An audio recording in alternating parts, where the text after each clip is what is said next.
Morning दोस्तों, Ashrafi coaching classes के इस यूट्यूब प्लेटफॉर्म पर आपका हार्दिक स्वागत है। और आज हम बात करने वाले हैं आधुनिक भारत का इतिहास एमसीक्यू क्वेश्चन के बारे में, जो कि आपकी आगामी भर्ती परीक्षाओं के लिए वेरी इम्पोर्टेंट है। और हम बात करें आगामी भर्ती परीक्षाओं को लेकर दोस्तों, तो यहाँ से क्वेश्चन पूछे जाते हैं, क्योंकि कोई भी एग्ज़ाम हो भारत का तो उसके अंदर ये क्वेश्चन ज़रूर आपको देखने को मिल सकते हैं दोस्तों। तो अब हम शुरुआत करते हैं पहले क्वेश्चन के साथ कि भारत में ईस्ट इंडिया कंपनी को नियंत्रित और विनियमित करने के लिए ब्रिटिश सरकार ने कौन सा अधिनियम लागू किया था? रेगुलेटिंग एक्ट अधिनियम 1773, ईस्ट इंडिया अधिनियम 1784, चार्टर अधिनियम 1833 और भारत सरकार अधिनियम 1909। तो इसका सही आंसर कौन सा है दोस्तों? तो इसका सही आंसर है रेगुलेटिंग एक्ट अधिनियम 1773 है दोस्तों, 1773। रेगुलेटिंग एक्ट की बात करें अगर दोस्तों, तो देखो भारत में ईस्ट इंडिया कंपनी को नियंत्रित और विनियमित करने के लिए ब्रिटिश सरकार ने रेगुलेटिंग एक्ट 1773 में लागू किया। ईस्ट इंडिया अधिनियम 1784, इसी अधिनियम का मुख्य उद्देश्य रेगुलेटिंग एक्ट 1773 की कमियों को दूर करना था। चार्टर अधिनियम 1833 की अगर बात करें दोस्तों, तो इस अधिनियम को भारत सरकार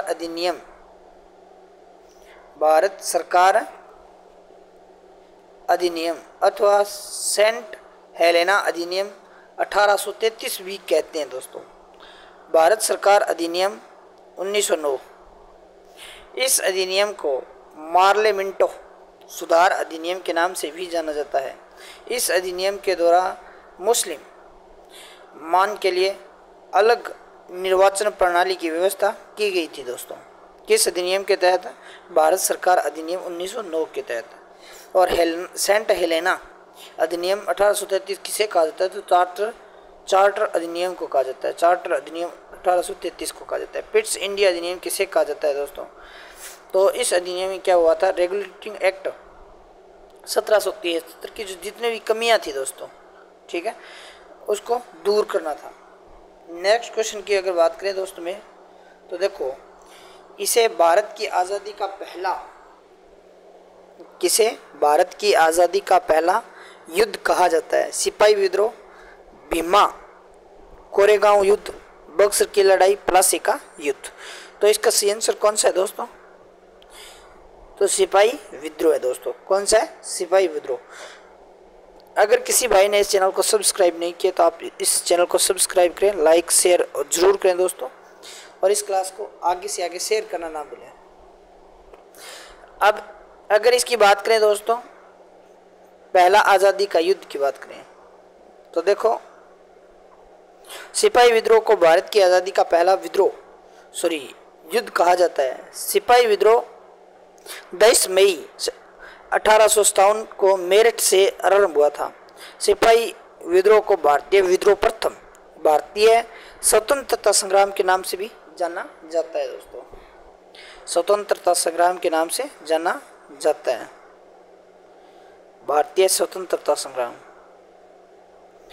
नेक्स्ट क्वेश्चन की अगर बात करें दोस्तों, तो नेक्स्ट क्वेश्चन कौन सा है?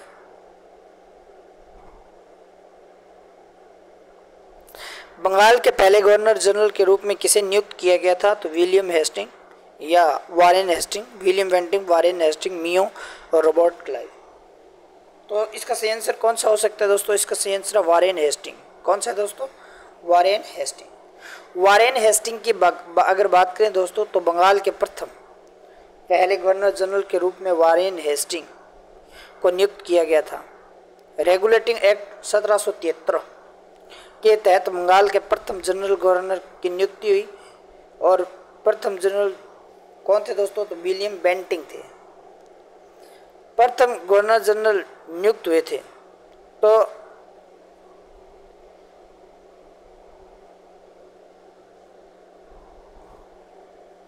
एक ये गवर्नर जनरल थे दोस्तों, जिनका नाम क्या था? जिनका नाम क्लाइव था, ठीक है। इसकी हत्या 1872 में पोर्ट ब्लेयर में की गई थी और क्लाइव को भारत में ब्रिटिश साम्राज्य के संस्थापक माने जाते हैं दोस्तों। ब्रिटिश साम्राज्य का संस्थापक किसे कहा जाता है? तो क्लाइव को कहा जाता है। नेक्स्ट क्वेश्चन की अगर बात करें दोस्तों तो वर्ष 1765 में 65 ईस्वी से पहले ब्रिटिश ईस्ट इंडिया कंपनी के पास एकमात्र कौन सा अधिकार था? तो राजस्व संग्रह का अधिकार था, या व्यापार का एकमात्र अधिकार था, या प्रशासन का अधिकार था, या इनमें से भी कोई नहीं।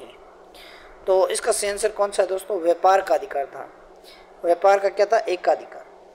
अगर बात करें 1765 ईस्वी से पहले ईस्ट इंडिया कंपनी के पास केवल व्यापार का ही एकमात्र अधिकार था। ईस्ट इंडिया कंपनी की स्थापना 1600 में एक व्यापारी कंपनी के रूप में हुई थी और वर्ष 1765 ईस्वी में ईस्ट इंडिया कंपनी व्यापार के अतिरिक्त अन्य अधिकार प्राप्त हुए। यह अधिकार कंपनी को उसके शासकीय निकाय में परिवर्तन के फलस्वरूप प्राप्त हुए थे दोस्तों।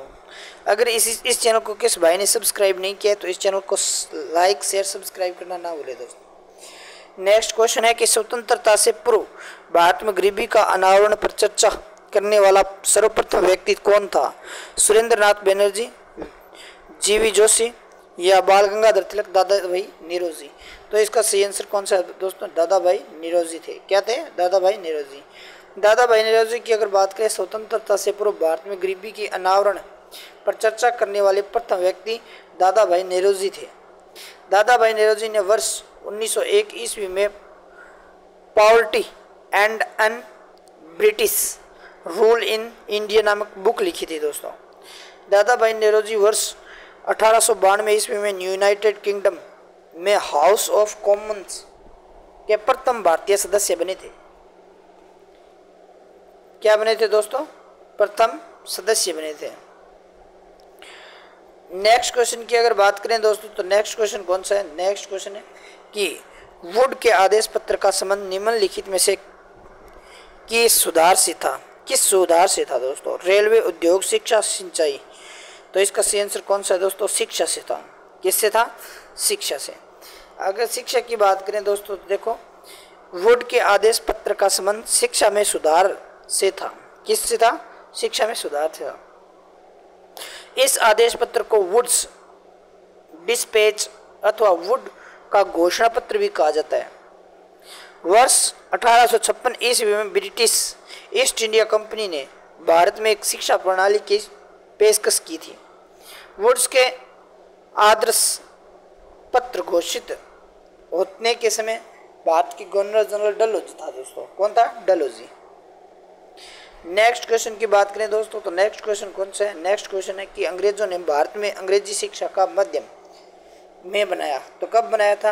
1833, 1835, 1855, 1857। तो इसका सही आंसर कौन सा हो सकता है दोस्तों? 1835। कौन सा है? 1835।